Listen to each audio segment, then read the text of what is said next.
¿Alguna vez han soñado con ver un dinosaurio? Pues hoy están de suerte, porque estamos en el Museo de Historia Natural de Ecatepec. Yo soy Michelle y junto con Dani vamos a desenterrar la historia y a vivir una experiencia totalmente prehistórica. Pues no solo eso, también vamos a conocer una científica llamada Verónica Hernández, pero es bióloga, estudió en la UNAM y se dedica a la investigación de plantas que ayuden a cuidar la salud. Es algo que se llama etnobotánica médica. Además, es espectacular porque tiene proyectos con conejos, trabaja con plantas medicinales y con pueblos indígenas, y también con temas de medio ambiente y los residuos. Además, Vero es la directora del Museo de Historia Natural de Ecatepec. ¿Están listos? ¡Vamos! ¡Exploradores de la Ciencia Unidos!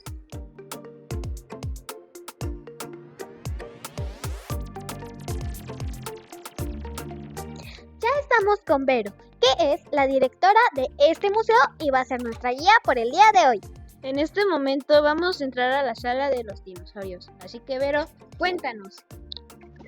Hola chicos, bienvenidos sean aquí al Museo de Historia Natural de Ecatepec y estamos entrando a nuestra sala de paleontología, en donde nos recibe, como nos decían ustedes, que es el rey de los dinosaurios, ¿cierto? Y este es el T-Rex, Tyrannosaurus Rex, es el periodo del Cretácico, ¿de acuerdo? Era de los dinosaurios más grandes, teniendo aproximadamente hasta 13 metros de largo. Y sus enormes dientes, como podemos ver en toda la megafauna, que eran muy grandes, ¿verdad? ¿Y de qué forma tiene? Como un cono, Cónica, pero muy puntiagudo. y con mucha cúspide. Eso nos habla de sus hábitos alimenticios. Como decíamos, era de los dinosaurios más carnívoros, ¿cierto? Que devoraban y de los depredadores, ¿ok? Entonces, sus dentaduras nos van a hablar mucho de sus hábitos alimenticios. Esos dientes llegaban a medir hasta 30 centímetros de largo, como su regla escolar. Así es, ¿vale? Y sus bracitos, aunque se ven muy tiernos y cortitos, eran muy, muy fuertes, ¿ok? Y bueno, yo tengo una pregunta. Adelante. ¿Es cierto que este dinosaurio tan gigante y tan majestuoso se convirtió en lo que hoy en día serían las gallinas? Como tal el T-Rex, no, pero sí los dinosaurios, ¿de acuerdo? Las aves actualmente se dice que son los dinosaurios actuales, es decir, que siguen vivos. ¿Por qué? Porque comparten muchas características en su anatomía, en su reproducción, ¿ok? Bueno, vamos a seguir avanzando. Si no tienen otra pregunta. Yo tengo una pregunta, Vero. ¿Qué pasó? Pues, ¿es cierto que este T-Rex mide aproximadamente 12 o 13 metros de largo? De longitud, así es, desde la punta de su cabeza hasta su cola. Como vemos, es súper, súper larga. Y este T-Rex que ven en esta sala es réplica del T-Rex que se encuentra en el Museo de Historia Natural de Nueva York. Oigan, ¿ustedes creen que haya habido T-Rex en México? Sí, yo creo que sí. Así es, sí, había en México. Se encontraron algunos en Coahuila, al norte en Texas, en los límites entre Estados Unidos y nuestro país. De este lado podemos ver al Coahuilaceraptors, ¿ok? Es una especie de los Triceratops, uno de los dinosaurios favoritos de los niños. ¿Y por qué viene su nombre de Triceratops? Ese nombre es por estas tres ornamentas que tienen, ¿de acuerdo? Solo tiene estos dos cuernos y aquella protuberancia arriba de su nariz, que se dice que como tal no es un cuerno, pero está ahí presente. Y se dice que les ayudaban estos cuernos a defenderse, ¿ok? Recordemos que ellos eran uno de los dinosaurios herbívoros, ¿vale? El Coahuilaceraptors data del periodo Cretácico, ¿de acuerdo? En el Cretácico es de alrededor de unos 144 a 66 millones de años. Entonces, él vivió durante esa época. De este lado tenemos al Belafront coahuilensis, ¿de acuerdo? Este data del Cretácico tardío también. Y este es otro dinosaurio mexicano, también encontrado en Coahuila, como su nombre lo dice, ¿ok? ¿Y por qué este tiene aquí como un peinadito? ¿Era para defenderse igual? aunque me doy cuenta de que es un poco redondeado, entonces no sé si le servirá para eso. Así es, bueno, un poco para defenderse, pero recordemos que toda la parte que no cubre nuestras cabezas, las cabezas de los dinosaurios, también funge como un protector, ¿de acuerdo? Protector para sus órganos, porque como eran herbívoros, no estaban justamente capacitados para defenderse o atacar. Y por lo que tengo entendido, entonces si era para proteger así como sus órganos, ¿aquí se llegaría a encontrar su cerebro o algo así? No, yo creo que más bien su cerebro estaría en esta parte. Aquí podríamos encontrar otros tejidos, podría ser muscular, alguno óseo, ¿ok? De esto justamente tenemos esta representación que hace alusión a cómo es que se pudo haber visto. Recordemos que todo es una reconstrucción para explicar de cierta forma lo que había. Entonces no todo es representado al 100% o no se tiene tal vez la seguridad, pero en este caso se estima que pueda ser así, ¿vale? Bueno, vamos a continuar de este lado. Tenemos aquí arriba, vamos a voltear para arriba y vamos a tener al famosísimo Quetzalcóatlus, ¿ok? Este es uno de los dinosaurios más grandes, voladores, que pudieron haber estimado que volaban en los cielos, ¿de acuerdo? ¿A qué le suena Quetzalcóatlus? A Quetzalcóatl, que era la serpiente emplumada. La serpiente emplumada. Y pues eso nos hace referencia a los nuevos descubrimientos de que los dinosaurios no justamente estaban cubiertos con escamas, ¿verdad? Sino con plumas, ¿cierto? Entonces, imagínense esta enorme ave voladora en los cielos. ¿Cómo es que se ha de haber visto? Majestuosa, ¿cierto? Ahora, podemos ver su cabeza, su cráneo. ¿Qué forma tiene su pico? Afilado, ¿verdad? En terminación puntiaguda. Recuerden que eso también nos hace una referencia a su tipo de alimentación. Este se dice que era piscívoro, es decir, que consumía peces. Yo me imagino que era como lo que es pelícano. Y que ahí guardan los peces, ¿o no? Justamente, bueno, él no se tiene como tal más que el sistema óseo aquí como lo pueden ver, pero no se ha visto si realmente es como que guardaba, ¿sale? Porque para esto, pero si ven ahí tiene un espacio, entonces podría ser que tal vez era como un pelícano, ¿verdad? Recuerden que es como explicarnos con base a lo que tenemos, entonces puede ser que posiblemente sí. En cambio, hay otras aves que pueden simplemente tomar el pez y tragarlo directamente, ¿vale? ¿Y qué pasaría si Quetzalcóatl estuviera en esta época? ¿Llegaría a ser peligroso para nosotras y nosotros? Bueno, yo creo que como todas las especies actuales, ellas simplemente se mueven en su ecosistema. Ninguna es peligrosa, ¿vale? Eso ténganlo muy presente. Pero imagínense esta enorme ave volando en los cielos.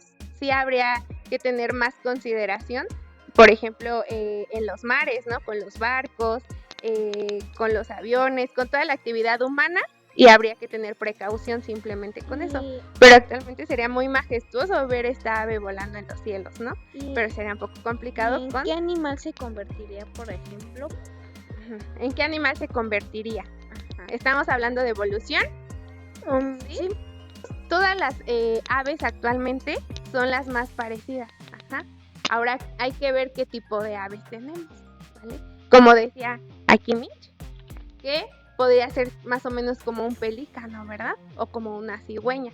Pero los pelícanos son más acuáticos, ¿ok? Entonces podremos compararlo con muchas aves acuáticos de acuerdo a sus hábitos alimenticios, simplemente, ¿ok? Pero actualmente pues las aves de gran tamaño no vuelan mucho, ¿verdad? Como los pavos reales son más grandes, entonces no pueden volar tan alto. En cambio, hay las aves que vuelan más alto como las rapaces, ellas ya tienen adaptaciones en todo su sistema óseo, ya no tienen vejiga, se reduce, por ejemplo, la parte del esternón. Ellos ya, no sé si alguna vez han comido su pechuguita de pollo y le sale un huesito así. Ya está reducido el esternón a ese huesito así. Entonces ya tienen otras adaptaciones para que el vuelo sea más sencillo. Bueno, y bueno, aquí se acabó el Cretácico y vamos a pasar al Pleistoceno, ¿vale? O aquella famosísima era de hielo, ¿ok? Y vamos a comenzar de este lado, en donde está el Cliptodonte. Vénganse, chicos. Sí lo han visto en la película, ¿verdad? La era de hielo. Sí, que era un como tipo armadillo mezclado Exactamente. con una tortuga raro que era medio enojón luego. Ándale, se le hace como un viejito, ¿no? Pues justamente el Cliptodonte es una especie que tenía más similitud con el actual armadillo. Y como ven, su caparazón se compone de tejido óseo, tiene aquí algunos patrones de hexagonales, que es la forma en que estaba constituida este caparazón, ¿vale? Y una pregunta, ¿cuánto llegó a vivir cuánto llegó a vivir ¿Cuánto lleva? Bueno, el Cliptodonte no se tiene un dato como tal de cuánta esperanza de vida tenía, cuántos años vivía, pero podríamos estimarlo en comparación a un armadillo, ¿no? Sí. El armadillo actual pues llega a vivir de 6 a 30 años de vida. Entonces podría ser ese dato, no tenemos la certeza, pero podríamos compararlo por su similitud. Okay. ¿Qué más podemos ver? Bueno, estos Cliptodontes llegaban a pesar hasta 1 tonelada. Y si podemos ver su dentadura, ¿cómo es? Sus dientes son muy chiquitos. Pero a comparación, por ejemplo, con el del T-Rex, esta dentadura es más plana, ¿ok? Entonces, eso nos va a hablar de que sus hábitos alimenticios podrían ser también herbívoros. Okay. Porque es diferente masticar plantas a masticar carne, ¿no? Sí, las plantas simplemente las trituraban con su dentadura plana. ¿Okay? Bueno, ahora vamos a pasar de este lado. A ver, ustedes díganme cómo conocen a este animal muy característico por sus enormes dentaduras. Por decir, el animal que salió en la era de hielo, que era como un puma. Exacto. Es un dientes de sable. Es un dientes de sable. Se llamaba Diego en la película. Exactamente. Pero se le conoce popularmente como tigre dientes de sable, porque se le hace esa comparación con un tigre. Sin embargo, este animal es más similar al gatito de su casa que a un tigre. ¿Okay? Con razón, los gatos llegan a ser tan astutos y luego medio justamente. Ellos llegaban a pesar hasta 250 kilogramos. Eran muy grandes mucho. Y pesados, musculosos también. Vivió en la era del hielo, ¿de acuerdo? Entonces tampoco es como tal un registro de su esperanza de vida, sin embargo podríamos estimarlo igual en comparación de un felino, ¿ok? Que llega a ser hasta unos 20 tantos años de vida, ¿ok? Entonces, pero justo como platicábamos con Mitch, puede ser que eso sea su longevidad, sin embargo puede que también hayan muerto antes, ¿verdad? Como a nosotros que nos podemos enfermar, nos puede suceder algún accidente y pues pueden fallecer antes, pero su esperanza de vida podría ser esa. Sí, porque también depende de lo que consumiera, de los lugares en los que estuviera, de sus cuidados, o igual si estaba en un lugar donde hubiera un depredador cerca. Así es, los depredadores recuerden que eran los que devoraban a los herbívoros, pero pues este era como tal carnívoro, ¿verdad? Y de aquel lado tenemos a un gran perezoso. ¿Ya lo vieron? ¿Es un perezoso? Un perezoso gigante. En el Pleistoceno teníamos a la megafauna y los perezosos eran parte de esta megafauna. Este perezoso llegaba a medir hasta 6 metros desde la punta de su cabecita hasta su colita. Muchas gracias. Ajá. Desde donde yo estaba y de hecho me sigue pareciendo un dinosaurio todavía. Aquí nos podemos dar cuenta de toda la evolución que ha tenido esto. Muy bien. Bueno, pero como tal, recuerden, ya en la era del Pleistoceno es la megafauna. Aquí los dinosaurios ya se habían extinguido, ¿ok? Bueno, este animal vivió durante la era del Pleistoceno, ¿ok? Que fue la era de hielo. Pero si hablamos de esperanza de vida, que es lo que quieres saber, pues podríamos estimarlo igual con un perezoso actual, ¿vale? ¿Cuánto vive? Más o menos de 20 a 30 años. Ujú. ¿Y cuánto llegó a pesar este animal? Aproximadamente unas 3 toneladas. Ujú. Entonces estaba bastante grande si lo comparamos con un perezoso de la actualidad. Bueno, de este lado tenemos un caballo. Este caballito fue donado por un ciudadano aquí al museo. Y este es un ejemplar que es el único que es original. Ujú. Lo que ustedes están viendo es hueso. Ajá. Se le dio un tratamiento previo. Y ustedes se preguntarán cómo es que llegó aquí. Bueno, esta donación fue porque este caballito era muy querido por su dueño. Sin embargo, tenía en esta parte de su metatarso una porosidad. Ajá. Entonces eso ya le debilitaba en su caminar. Entonces pasaba por mucho dolor y tuvieron que sacrificarlo, pero para que no se perdiera lo donaron al museo. Por eso es que está aquí. Oigan, ¿y ustedes creen que los caballos existían aquí en México? No, ¿No? yo siento que fueron trasladados como una combinación de culturas. Se me fue el nombre, pero sí fue como una mezcla de Exacto. culturas. Bueno, se cree que ellos llegaron a nuestro país en la conquista, ajá, que fueron traídos por los españoles, Sí, sí. pero actualmente se encontraron caballos en Santa Lucía, ¿ok? Y por decir, Entonces nos habla de que los caballos estaban originalmente en México, ¿verdad? ok. Pero pues sabemos que los movimientos geológicos, demás, hicieron que pues en algún momento dejaran de existir aquí, pero se trasladaron a España y entonces ya fue pues cuando los pudimos ver de este lado, pero sí estuvieron aquí en nuestro país, Y- al igual que los camellos y Ok. las llamas, ajá, que creemos que son de otros lugares. Y por decir, este cabello que fue donado, ¿cómo le hicieron para que sus huesos, todo eso se viera? ¿Qué le hicieron? Bueno, pues lleva todo un proceso, ajá, en el que se retiran todas las partes blandas y estos huesos llevan un tratamiento especial, ¿vale? Con algunos químicos que hacen que se preserve y que mantenga ese color, porque también se pueden oscurecer o ensuciarse.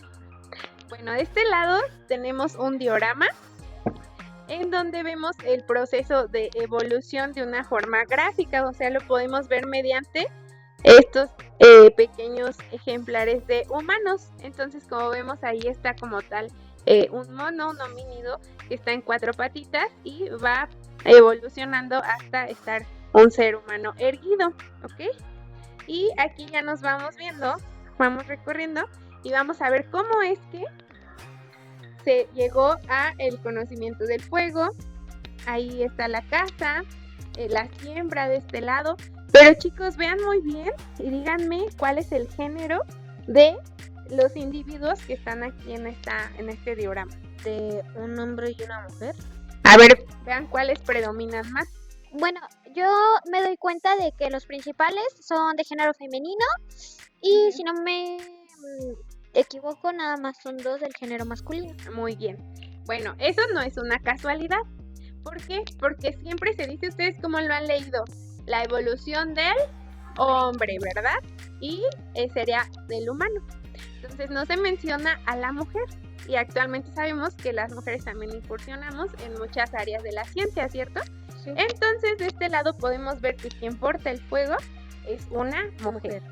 Y también hay otro individuo que es una femina ejerciendo su maternidad, ¿ya vieron? Está cuidando ahí a su bebé, pero sin embargo de este lado tenemos otra mujer que trae una cabeza de caballo. O sea que también cazábamos, ¿verdad? Y algo que no está tan ilustrado, pero es que la mujer también se encargó de la domesticación de las plantas. ¿Qué quiere decir esto? Que las llevó a evolucionar para que fuesen plantas comestibles y aprovechables, ¿vale? Si han visto, por ejemplo, el elote, ¿verdad? Sí. Tiene muchos granitos, son muy gigantes, pero anteriormente el ancestro del elote es el teosinte. Ajá, el teosinte es una tirita de unos cuantos granitos y entonces se fue cultivando, seleccionando los más grandes hasta llegar a los ricos elotes que ahora consumimos. Bueno, pues la mujer es parte de ese proceso de evolución de las plantas y de muchos procesos. De este lado tenemos aquí a una bailarina y ustedes dirán, ¿y qué hace una bailarina aquí en la sala de paleontología? Representando cómo fue ejerciendo la mujer. Así es como es que ella fue también parte de esta evolución, no solamente del humano, sino de todo lo que el humano ha manipulado, ¿de acuerdo? Pero aquí está en forma de bailarina. ¿Y por qué de bailarina? Porque es una parte en que vemos cómo es que también en la ciencia, en las artes se ha incursionado, no solo el hombre, sino también la mujer. Entonces nos hace referencia a ello. Y que las mujeres actualmente estamos entrando a muchas áreas donde se genera el conocimiento, ¿vale? Ok. De este lado, chicos, tenemos una representación de cómo es que se casaba, ¿verdad? Se cree que se casaba. De hecho, tenemos unas puntas que ahorita si quieren las vemos de obsidiana y que se cree que el humano fue generando ciertas herramientas, ¿verdad? Para la caza, para la recolección, para la siembra. Y aquí está esa representación justo de la cacería de un mamut. Ahora yo les pregunto, si se les diéramos una lanza, ¿ustedes irían corriendo a matar a un mamut? No, de hecho se me hace bastante cruel ver cómo tiene varias lanzas clavadas, pero digo, era una forma que ellos veían para sobrevivir. Y actualmente, pues ya se tiene más concientización de eso, del cuidado animal y de otras formas, pero en estos momentos era lo que había realmente. Y no era como de que tuvieran esa conciencia o ese remordimiento, porque realmente para ellos eso era comida.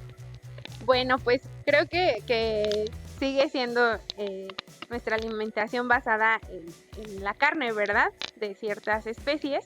Sin embargo, pues aquí lo que queríamos hacer como énfasis es en que era un poco complicado.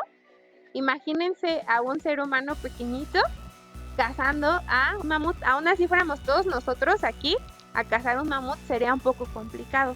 No sería como a lanzazos, ¿cierto? ¿Quién le haría una lanza pequeñita a un mamut de una piel muy gruesa? Sería complicado. Entonces se estima que probablemente sí se hayan hecho algunas fosas en donde ellos podrían caerse porque se han encontrado con las patitas lesionadas. Entonces eso podría ser una estrategia, pero no que nosotros como tal los cazáramos, ¿sale? Tal vez se llegaba a aprovechar algo de su carne, pero no como tal los cazábamos. Y en cuanto a la conciencia del consumo de carne, pues sí es parte de nuestra alimentación, ¿verdad? Pero también se complementa porque también los vegetarianos, si sembramos demasiadas vegetales, pues es un alto consumo de agua, de territorio, como está pasando en la actualidad con algunas especies como la soya u otras plantas. Pero bueno, así es como es una representación de la cacería, pero hemos llegado a otras conjeturas acerca de esa actividad humana.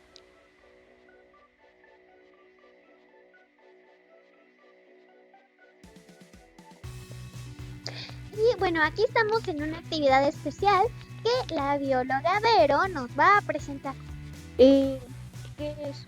¿De qué se va a tratar esto? Bueno, esta actividad se llama PaleoKids. Estamos ubicados en el arenero de la sala de paleontología del Museo de Historia Natural. Esta actividad consiste en que ustedes o los pequeños que vengan aquí van a experimentar el ser paleontólogos por algunos minutos. ¿Y cómo es eso? Vamos a realizar una breve exploración, excavación.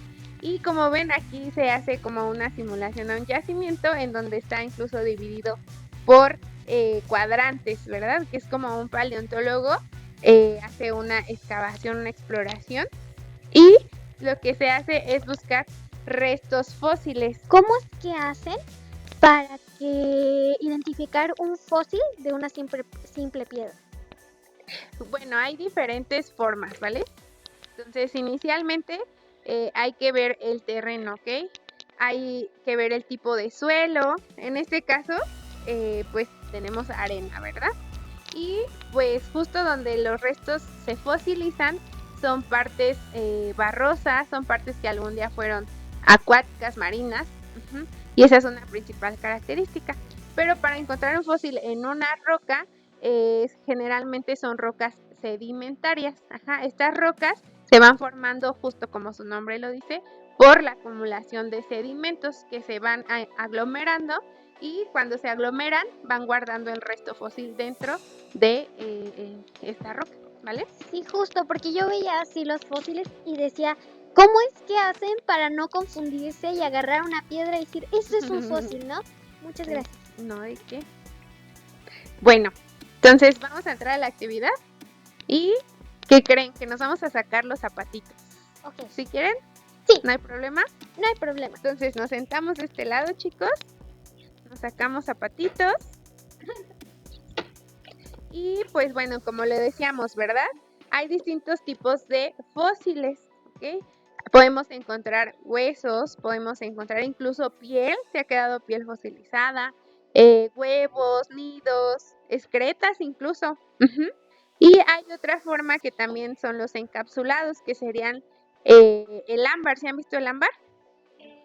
Que como tal no es una roca, pero es como un tipo de resina, más bien es resina vegetal, que al caer del árbol preserva insectos. Ajá. Y entonces hasta se ha observado que en la colita de los insectos hay una bolita de aire. Entonces esa bolita de aire pues son gasecitos que liberaron esos insectos. Entonces se dice que hasta incluso esos gasecitos se fosilizan. Ajá. Entonces es algo curioso, ¿verdad? Pero también lo podemos observar. Bueno, una vez que nos sacamos zapatitos, vamos a entrar a nuestro arenero, ¿ok?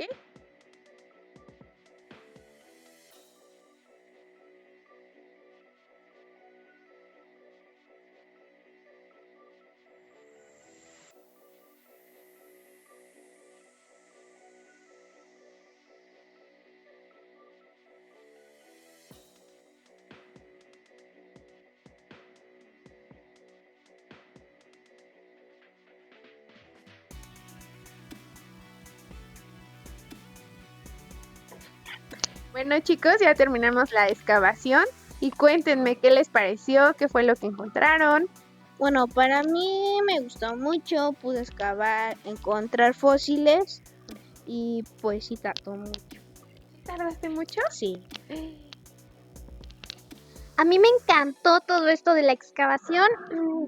Al final no supe bien, pero por las pistas que encontramos, tiene cuerno, tiene dientes afilados, eso sí, por lo que descarto que sea un triceratops, porque esos no tienen dientes afilados. Exactamente. Pone huevos, entonces es hembra. Muy bien. Y ¿qué más? Creo que fue. más? Y bueno, eso de allá. ¿Quieres contarles lo A que ver. encontraste?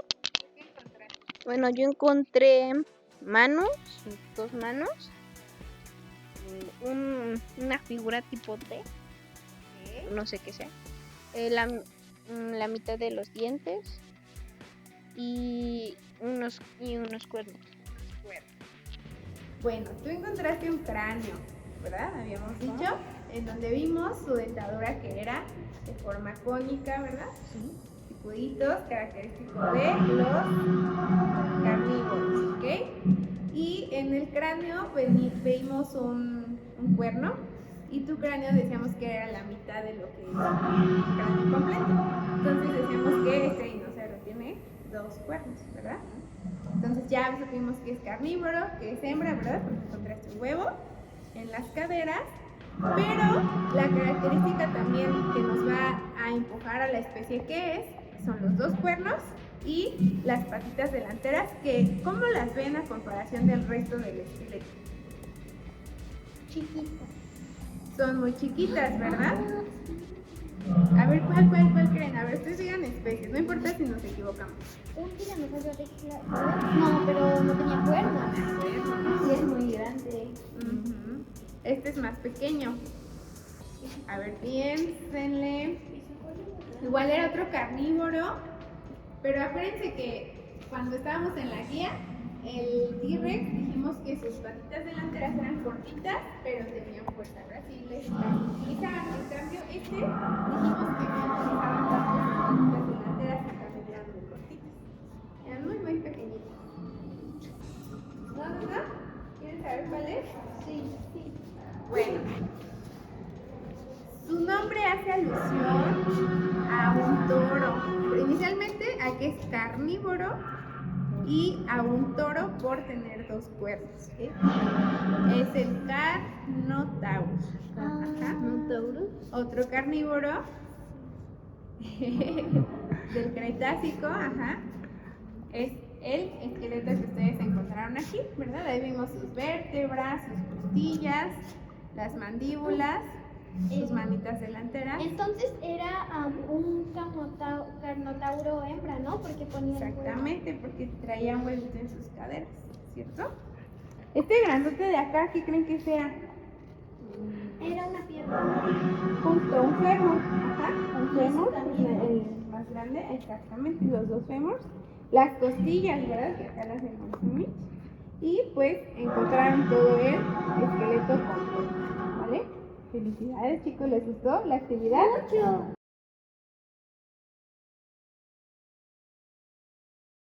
Pues estamos aquí con la bióloga Vero y le vamos a hacer una pequeña entrevista con unas preguntas. ¿Qué te inspiró a trabajar en un museo de ciencia? Bueno, pues siempre me llamó muchísimo la atención la divulgación, compartir la información científica, pero de una forma digerible, entretenida y que llamara la atención de la población en general, ¿verdad?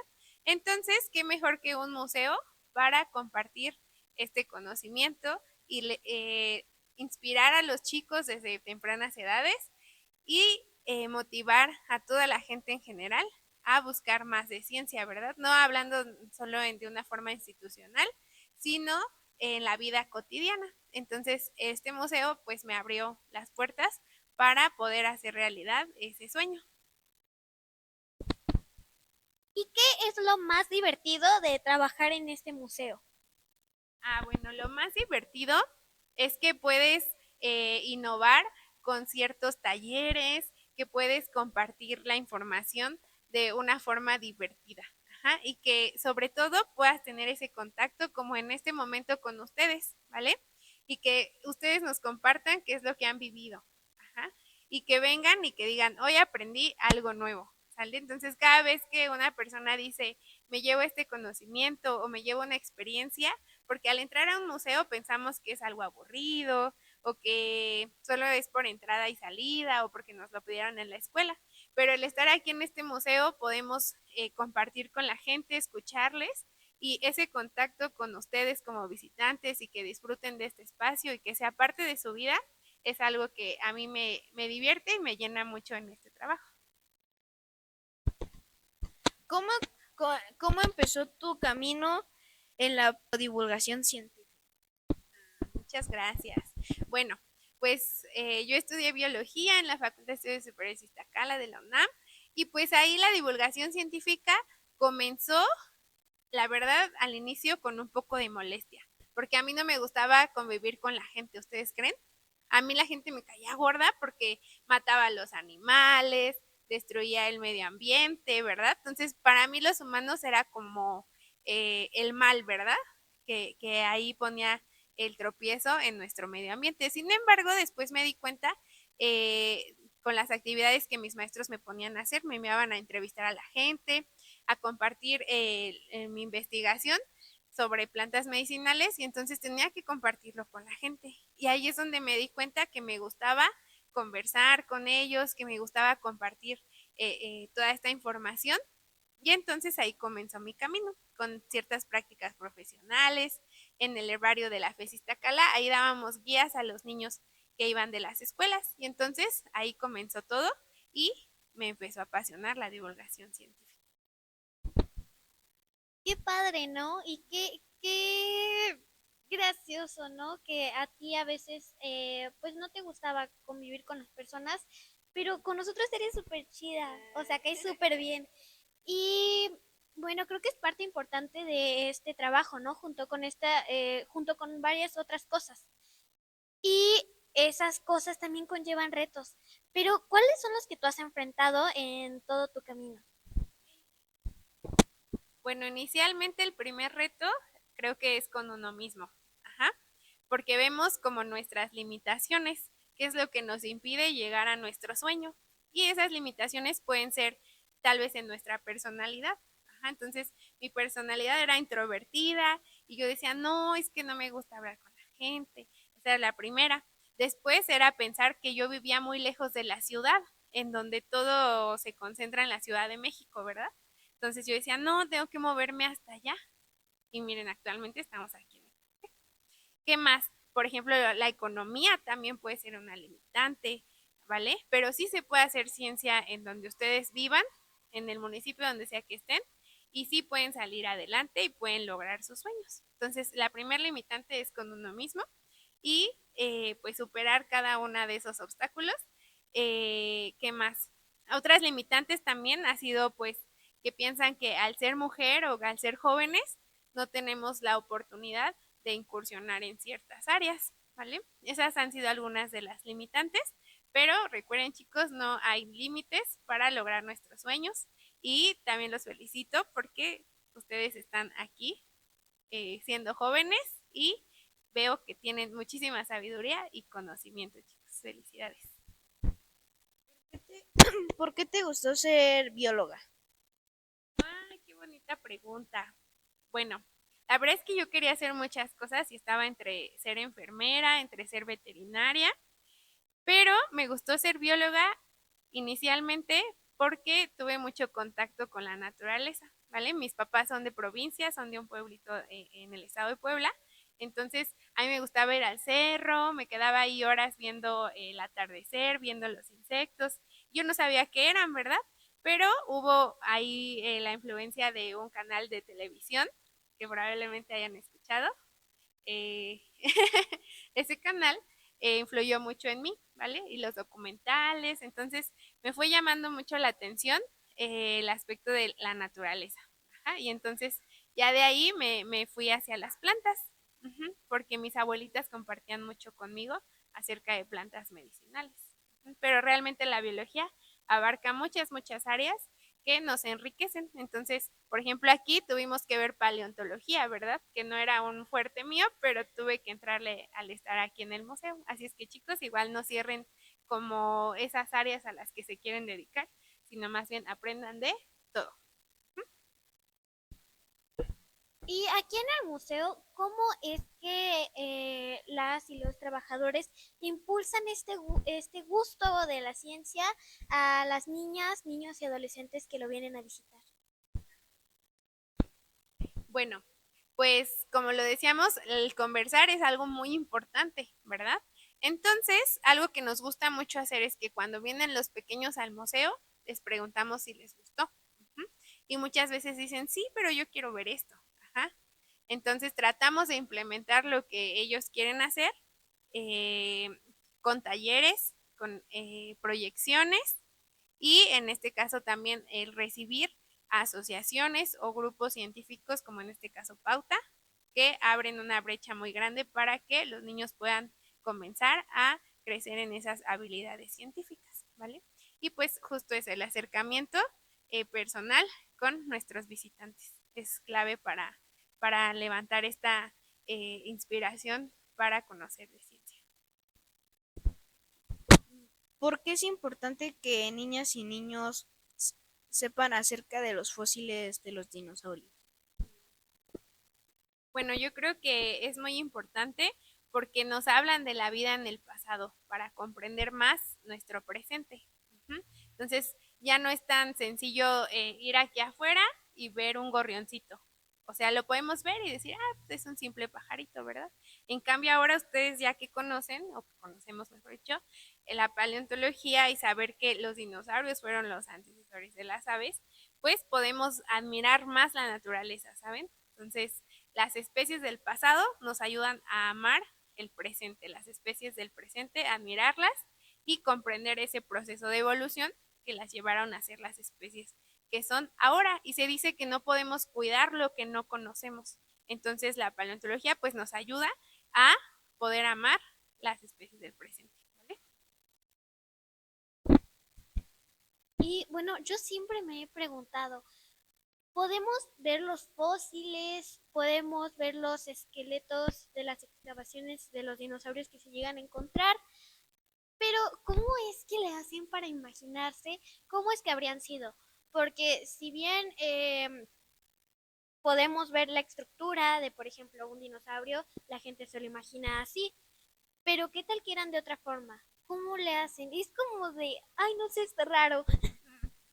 Bueno, pues como decíamos, esos hallazgos paleontológicos nos hablan de su anatomía, ¿de acuerdo? Hablábamos que a veces se encuentran algunas partes, a veces completos, pero siempre se hace como una reconstrucción, ¿vale? La ilustración científica pues fue la base, ajá.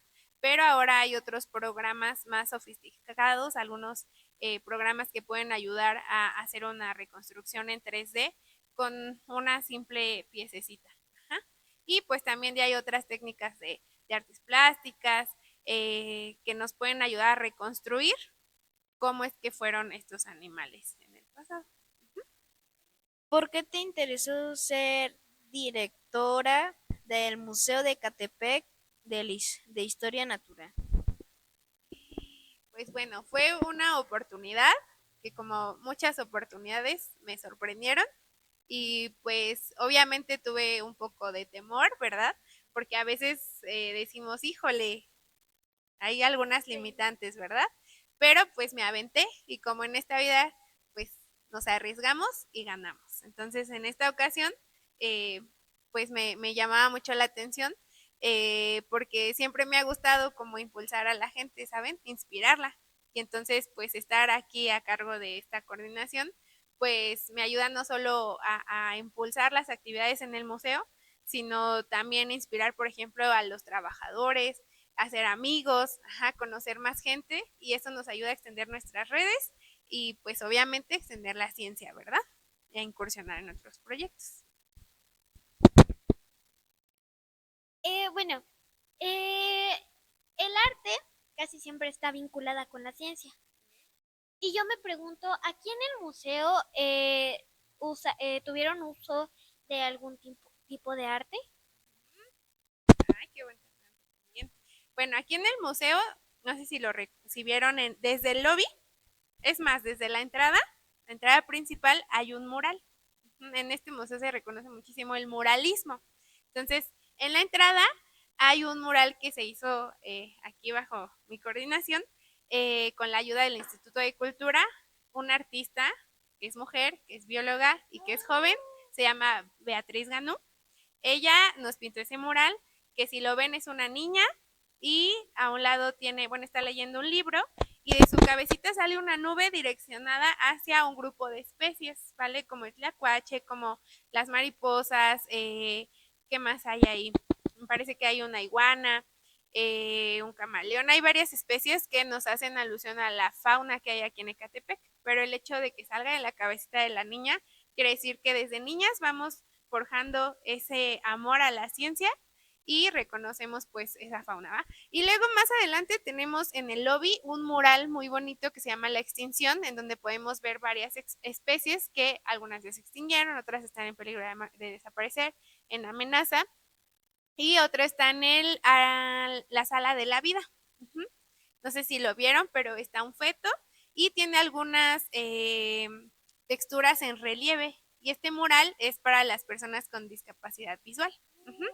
Y más adelante tenemos por ahí parte de la evolución, algunos dinosaurios. Y estos murales fueron pintados por Oliver Ortega, un muralista también ecatepense que ha destacado en el muralismo. Tú, para ti, ¿qué es lo que se te hace más bonito de acá del museo? ¿Y qué es lo que piensas de eso? ¿O por qué te gustó esa imagen o ese animal? Bueno, a mí lo que me gusta muchísimo es la parte de universo. Esa parte, esa sala me gusta mucho porque es la única sala que está en una breve oscuridad, pero nos lleva a contemplar la dimensión de nuestra humanidad, de la importancia de nuestro planeta Tierra y pues que necesitamos estar en un planetita para admirar la inmensidad de nuestro universo. Entonces a mí me gusta mucho esa sala y me gusta mucho porque también me lleva como a momentos de reflexión, ¿verdad? Hablando personalmente. Pero ya en la ciencia También me gusta mucho la sala de la vida. En la sala de la vida hay un muro en donde hay plantas herborizadas, están prensadas, secas, y pues esa es mi área favorita porque es el área en el que yo me especialicé, que es la etnobotánica médica, ¿vale? Entonces, la etnobotánica médica nos lleva desde el conocimiento tradicional que tiene la gente, porque muchas veces pensamos que quien tiene el verdadero conocimiento son los científicos. Sin embargo, la ciencia proviene desde el conocimiento popular. Como decíamos hace rato, para hacer un experimento tuvimos una pregunta de por medio, una inquietud, una curiosidad. Entonces la gente también tiene mucho conocimiento. Entonces en ese muro está reflejado ese conocimiento. No sé si vieron que están las plantas, tienen una ficha descriptiva abajo en donde dice qué planta es, qué usos tiene, en dónde se encontraba, ¿vale? Entonces ese muro nos habla de ese conocimiento tradicional que es particular de cada zona. Entonces ahí viene el conocimiento tradicional de Ecatepec. Pues que sean unas plantas que no sean particularmente de aquí, pero el conocimiento sí es de aquí, de Ecatepec. Entonces nos lleva a tener una identidad y el valorar lo que hay en donde vivamos. ¿Y qué es lo más interesante que les ha pasado aquí en el museo? Lo más interesante. Bueno, hay algo muy interesante. Es que el museo pues fue fundado en el 2012. Entonces, desde entonces se mantienen ciertas piezas iguales, ¿verdad? Es poco lo que se ha innovado, pero se busca innovar más, ¿cierto? En cada administración se busca innovar más, pero a mí lo que me gusta es que se mantiene vivo con cada persona que entra aquí a este espacio. ¿Qué quiere decir? Que ustedes son quienes dan vida a este lugar. Entonces, el que traigan sus proyectos aquí, el que traigan sus ideas, hemos abierto las puertas a artistas de este municipio, a chicos como ustedes, ¿verdad? También a las artes, a la cultura, se han presentado grupos de danza, de ballet, músicos, hace poquito tuvimos un evento de músicos, entonces que la ciencia sí abarca el conocimiento y los seres vivos, pero la biodiversidad también abarca la diversidad de talentos, de cultura y de expresiones. Entonces, eso es algo muy interesante, que el museo se va formando con la comunidad. Bueno, pues para cerrar las preguntas, ¿por qué te gusta convivir con la naturaleza? Bueno, pues porque yo creo que cada uno de nosotros tiene una parte de naturaleza. Cómo es que estamos constituidos, nuestros elementos básicos también están ahí en la naturaleza, ¿verdad? Entonces somos parte de, entonces muchas veces nos vemos como que los humanos somos los dominantes y los que están arriba de todo, sin embargo funcionamos como un todo, requerimos de los demás seres vivos para subsistir, ¿verdad? ¿Quién pensaría que una polilla o que un murciélago son importantes para que nosotros subsistamos? Son importantes para que los alimentos se produzcan, por ejemplo. Entonces, somos parte de un todo. Y la naturaleza, pues, nos hace estar plenos y completos, pero nosotros también formamos parte de. Pues sí, eso sería todo por la entrevista del día de hoy. Te queremos agradecer, estuvo todo increíble. Y pues no sé si tú quieras decir algo último de agradecimiento o algo así, Dani. Pues gracias por aceptarnos o abrirnos las puertas a este museo y aprender un poco más sobre la ciencia o naturaleza. Gracias. Bueno, pues por último yo también quiero agradecerles a ustedes, agradecerles a Pauta y pues también aquí a los medios de comunicación que nos están grabando y también a sus maestras por forjar en ustedes las habilidades científicas y sobre todo pues esa curiosidad y ánimo y disfrute por la ciencia. Gracias, chicos. Muchas gracias por acompañarnos en este recorrido y los invitamos a visitar el Museo de Historia Natural de Ecatepec y también los invitamos a que se inscriban en los talleres Pauta, donde el museo también es sede. Si quieres vivir la misma experiencia que vivimos nosotros, ven a visitar el Museo de Historia Natural de Ecatepec. Y recuerden que todo el aprendizaje de las niñas y niños Bauta es gracias a sus donativos. ¡Hasta la próxima!